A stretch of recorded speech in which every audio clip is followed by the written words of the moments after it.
खान में बस और ट्रेलर में तसादुम, 27 अफराद जाम बहक, 60 से ज्यादा अफराद जख्मी। बस सियालकोट से राजनपुर जा रही थी। आप देख रहे हैं धरती न्यूज और मैं हूं हिरा गिल।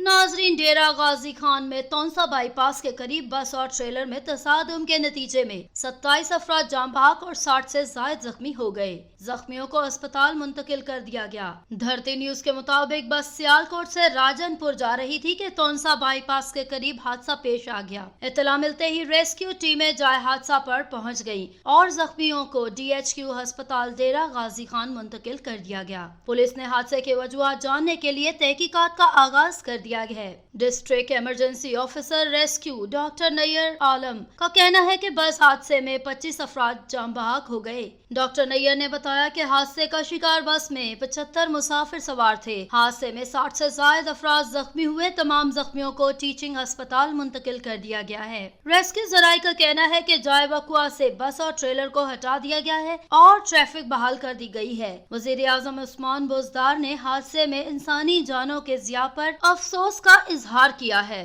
और अहकाम को जख्मियों के इलाज और मुआवजे की बेहतरीन सहूलियात फराहम करने की अहकामात जारी किए हैं। धरती न्यूज, धरती की हर खबर से रखे बाखबर।